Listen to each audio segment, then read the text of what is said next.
అంబానీ నిధులు టీటీడీ కాంట్రాక్టులో Tadepalli palace direction తీతీదే ఈవో యాక్షన్ అని టీడీపీ నేత విజయ్ అన్నారు. ఈ మేరకు ఈ రోజు టీడీపీ కార్యాలయంలో మీడియాతో మాట్లాడారు. ఆల్రెడీ ఫైనాన్స్ సెక్రటరీ సత్యనారాయణ గారు ఎవరినో పట్టుకొని ఢిల్లీ వైపు జంప్ అయిపోయారు. నార్థన్ రైల్వేలో జాయిన్ అయిపోయారు. వీళ్ళందరికీ డబ్బులు ఇచ్చిన ఆర్థిక శాఖలో సత్యనారాయణ గారు జంప్ అన్నారు. ఈయన రేపు జంప్ అయిపోతారు. ఏముంది, ఆల్రెడీ మొత్తం ఏర్పాటు చేసుకున్నారు. సో ఎన్నికల్లో ఓడిపోగానే, అంటే తన యొక్క కొడుకు ఓడిపోగానే రాజీనామా చేస్తే టీటీడీలో కర్ణాటక పాపాలన్నీ ఎలా మాఫీ అయిపోవో, ధర్మారెడ్డి గారు రిటైర్ అయిపోతే కూడా ఆయన పాపాలు ఏవి మాఫీ అయిపోతాయి. ఇప్పుడు కరుణాకర్ రెడ్డి గారు చివరి సంవత్సరంలో 2023 ఆగస్టు సెప్టెంబర్ ఆ ప్రాంతంలో ఆయన చైర్మన్ గా ఛార్జ్ చేసుకున్నారు. 2023లో 23-24 సంవత్సరాల్లో ఆ ఆర్థిక సంవత్సరంలో దేవస్థానం యొక్క మొత్తం బడ్జెట్ 4,411 కోట్లు, 4,411 కోట్లు మొత్తం బడ్జెట్. దాంట్లో ఇంజనీరింగ్ విభాగానికి ఇచ్చింది కేవలం 300 కోట్ల రూపాయలు. అంటే 4,411 కోట్ల రూపాయల బడ్జెట్ లో ఇంజనీరింగ్ విభాగానికి 300 కోట్ల రూపాయలు ఇచ్చారు. సరే, ఎక్కువ తక్కువ అయితే 350 కావచ్చు, 400 కావచ్చు, 450 కావచ్చు, 500 కావచ్చు. అంతేగాని 1,750 కాదు కదా, 1,750 కోట్లు కాదు కదా. సో సెప్టెంబర్లో కరుణాకర్ రెడ్డి గారు ఛార్జీ తీసుకోక మునిపే వైవీసుబాడు గారు 300 కోట్లని దాదాపు 475 కోట్ల దాకా లాక్కొచ్చి ఉంటారు.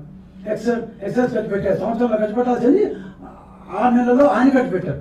6 నెలల ముందు పదవి తీసుకున్న ఈయన ఎలాంటి ఆమోదం జగన్మోహన్ రెడ్డి గారు రాకపోతే ఇచ్చారో ఇవ్వలేదో మనకైతే తెలియదు, కానీ ఏం చెప్పరు కదా, తెలియదు. కానీ 300 కోట్ల రూపాయలు ఉన్న బడ్జెట్ ని 475-500 కోట్ల రూపాయలకి వైవీసుబాడు లాక్కొస్తే 500 కోట్ల రూపాయల నుంచి 1,777 కోట్ల రూపాయలకి, 1,772 కోట్ల రూపాయలకి, 1,772 కోట్ల రూపాయలకి కరుణాకర్ని తీసుకెళ్లారు.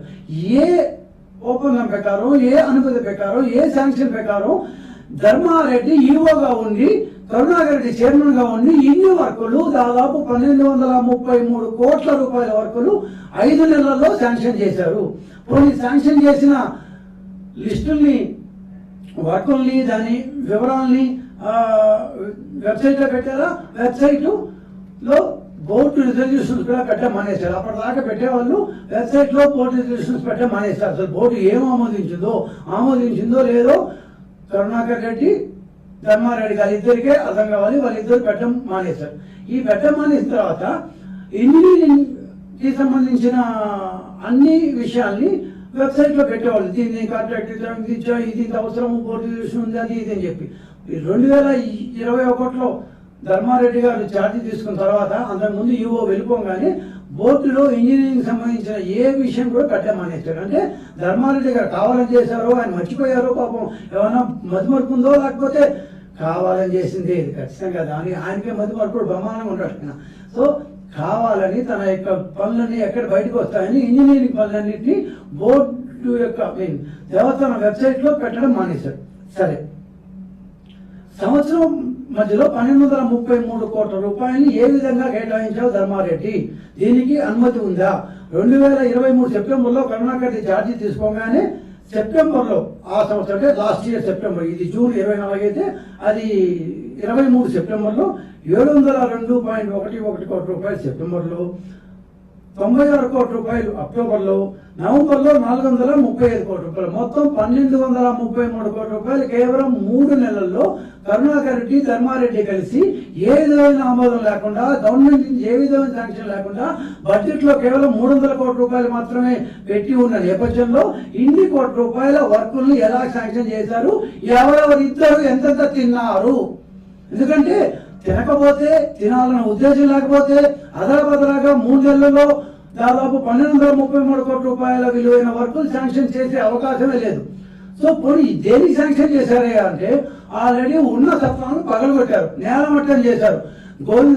రైల్వే స్టేషన్ అందరూ తిరుమలకు పోయినారు. రైల్వే స్టేషన్ వెనక వైపు, తిరుపతి రైల్వే స్టేషన్ వెనక వైపు గోవిందరాజస్వామి సత్రాలు అనబడే 2, 3వ సత్రాలను పూర్తిగా నేలమట్టం, ఉన్న సత్రాలను, ఆల్రెడీ భక్తులు అక్కడ ఉంటున్న సత్రాలను పూర్తిగా నేలమట్టం చేసేసి 600 కోట్ల రూపాయలతో దాన్ని మళ్ళా కడతాము అని చెప్పి ఇతర కాంట్రాక్టర్లకు ఇచ్చారు.